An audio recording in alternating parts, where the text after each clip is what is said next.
이 영상은 행정심판을 이해하기 쉽도록 정리한 영상이면서 직접 나홀로 행정심판을 하고자 하는 분들을 위한 영상입니다.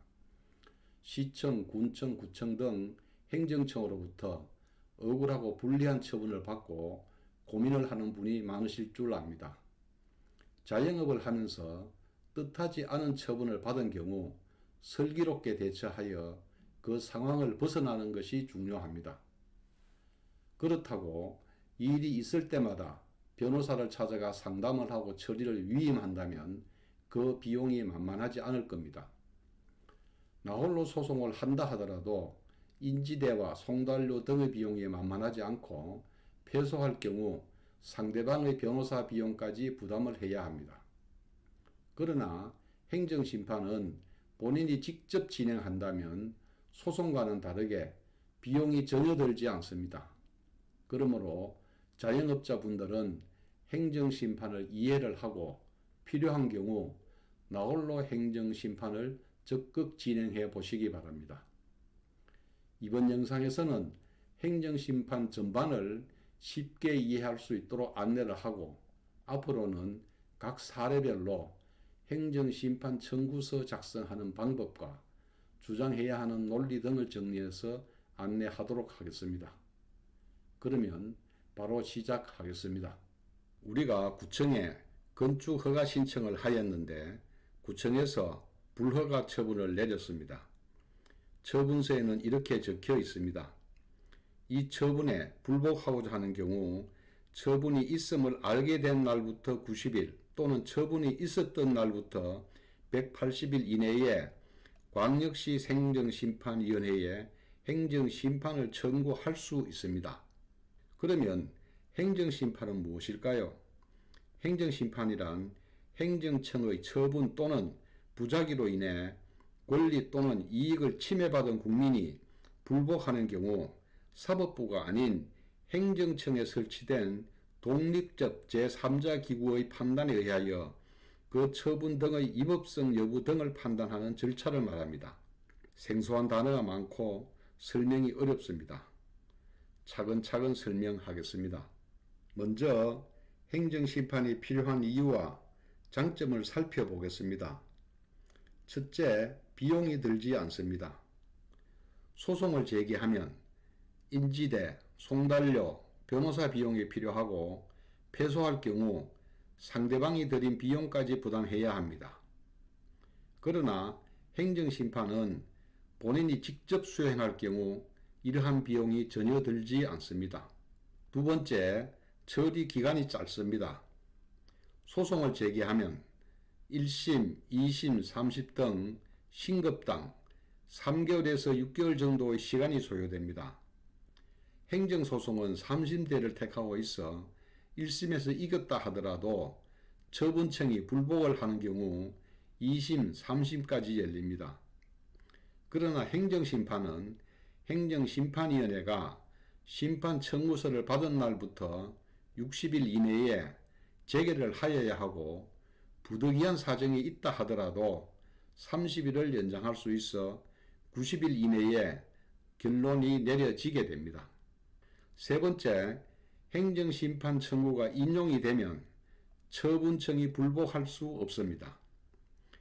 청구인이 인용 또는 일부 인용 재개를 받으면 상대방인 처분청은 그 결과에 대해 불복할 수 없습니다. 그러나 청구인은 기각이 되더라도 행정소송을 통해 다시 다툼을 할 수 있습니다. 네 번째, 의무이행 심판이 있습니다. 의무이행 심판이 인용되는 경우 행정청에서 의무를 이행하라는 명령을 내리게 됩니다. 예를 들어 건축허가 의무이행 심판이 인용이 되면 청구인은 인용 재결서를 행정청에 제출함으로써 건축허가를 받은 것과 동일한 효과를 얻을 수 있습니다. 즉 청구인은 인용 재결 시 행정청에 제출함으로써 건축공사에 착수할 수 있게 되는 것입니다. 다음은 행정심판에서 사용하는 용어를 살펴보겠습니다. 행정심판에서 처분이라는 용어를 많이 사용합니다. 처벌이란 행정청이 행하는 구체적 사실에 관한 법 집행으로서 공권력의 행사 또는 그 거부, 그 밖에 이에 준하는 행정작용을 말합니다. 이 말도 어렵습니다. 처분은 한자로 표기하면 고쳐, 나눌 분으로 표기하고 처리하여 다룬다는 뜻입니다. 즉, 행정관청, 사법관청에서 특정한 사건에 대하여 법규를 적용하는 행위를 말합니다. 예를 든다면 건축 허가, 건축 불허가, 영업정지 처분, 과징금 부과, 이행강제금 부과, 시정명령, 정보 비공개, 장애정도 미해당 결정 등입니다. 다음은 부작위에 대해 알아보겠습니다. 부작위란 행정청이 당사자의 신청에 대하여 상당한 기간 내에 일정한 처분을 하여야 할 법상 의무가 있는데도 처분을 하지 아니하는 것을 말합니다. 부작위를 한자로 표기하면 안일불, 지을작, 행동할 위로 표기합니다. 즉, 마땅히 해야 할 일을 일부러 하지 않는 것을 말합니다. 예를 든다면 건축 허가 신청을 하였는데 담당 공무원이 허가도 불허가도 하지 않는 경우, 정보 공개 청구를 하였는데 담당자가 아무런 답변을 하지 않는 경우 등을 말합니다. 즉, 행정기관이 나에게 해 주어야 할 일들을 기한 내에 해주지 않고 있는 것을 말합니다. 다음은 재결입니다. 재결이란 행정심판 청구에 대하여 행정심판위원회가 행하는 판단을 말합니다. 재결을 한자로 표기하면 말을 째, 결단할 결로 표기합니다. 즉, 옳고 그름을 판단한다는 뜻입니다. 행정심판이나 행정소송에 대한 행정처분, 즉 결정을 재결이라고 표현합니다. 다음은 각하입니다. 각하는 행정심판 청구가 적법하지 아니하면 위원회가 그 청구를 채택하지 않고 물리치는 경우를 말합니다. 각하는 한자로 물리칠각, 아리하로 포기하고 원서나 소송 따위를 받지 않고 물리치는 것을 뜻합니다. 형식적인 면에서 부적법하여 물리치는 것으로 행정심판 청구 요건이 되지 않거나 청구 기간을 경과하여 청구한 경우 각하하는 것입니다. 다음은 기각입니다. 기각은 행정심판 청구가 이유 없다고 인정하여 청구를 배척하고 당초의 처분이 적법 타당함을 결정하는 것입니다. 기각은 한자로 버릴기, 물리칠 각으로 표기합니다. 즉, 어떤 사물을 버리는 것을 뜻합니다. 행정심판에서 심판 제기 당사자의 신청의 내용이 이유 없다고 배척하고 행정청의 당초 처분이 적법 타당한 것으로 결정하는 것을 말하는 것으로 행정심판을 청구한 사람이 졌다고 생각하시면 됩니다. 다음은 인용입니다. 인용은 행정심판 청구 내용을 인정하여 행정심판위원회가 받아들이는 것을 말합니다. 인용은 한자로 알인, 얼굴용자로 표기합니다. 인정하여 용납한다는 것을 뜻합니다.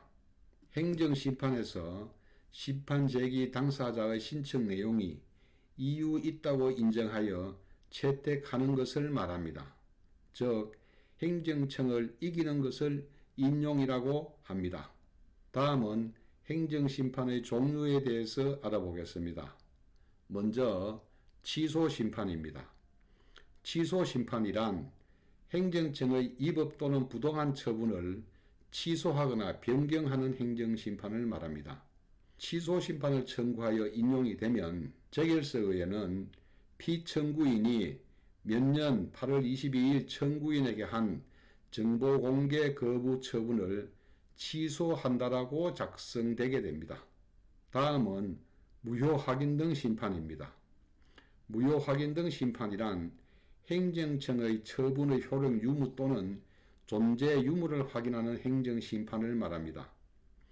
무효 확인 심판을 청구하여 인용이 되면 재결서에는 피청구인이 몇년 8월 22일 청구인에게 한 정보 공개 거부 처분은 무효임을 확인한다라고 작성되게 됩니다.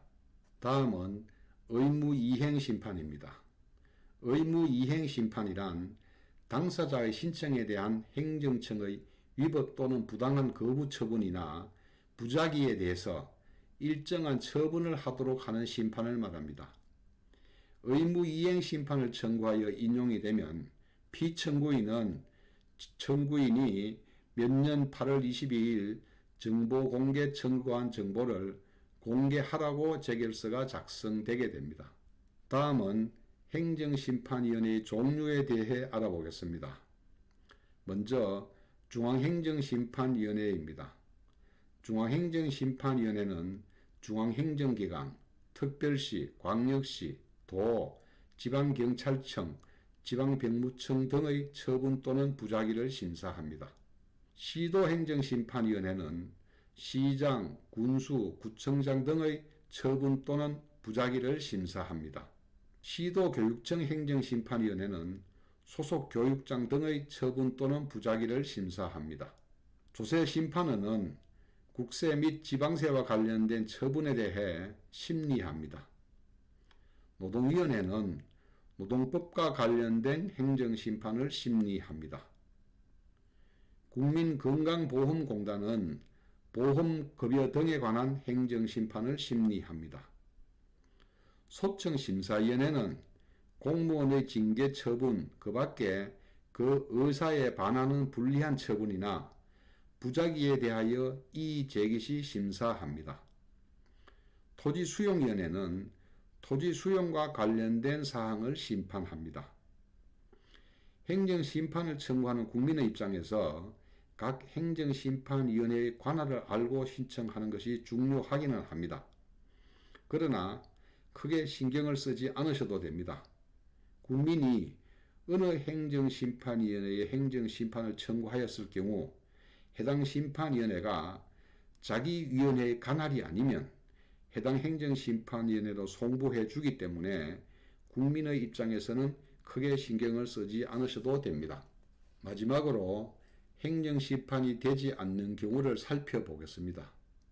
먼저 처분 또는 부작위에 해당하지 않는 경우입니다. 즉 단순한 민원해신, 질의응답, 법령해석, 행정기관 간 협조요청, 행정지침 시달, 단순한 행정조사, 사법기관의 고발 등은 행정심판 대상에 해당하지 않습니다. 두 번째, 법률상 이익이 없는 자가 행정심판을 청구한 경우입니다. 통상 불이익 처분을 받은 그 당사자에게만 해당 처분을 행정심판을 통해 다툴 법률상 이익이 인정됩니다. 세 번째, 기관을 경과하여 행정심판을 청구한 경우입니다. 취소심판과 거부처분에 대한 의무이행심판의 경우 처분이 있음을 알게 된 날부터 90일 이내에, 처분이 있었던 날로부터 180일 이내에 청구해야 합니다. 그러나 무효등 확인심판과 부작위에 대한 의무이행심판은 적용되지 않습니다. 이상으로 행정심판이 무엇인지 개략적으로 알아보았습니다. 본 영상이 필요한 분들께 도움이 되었으면 합니다.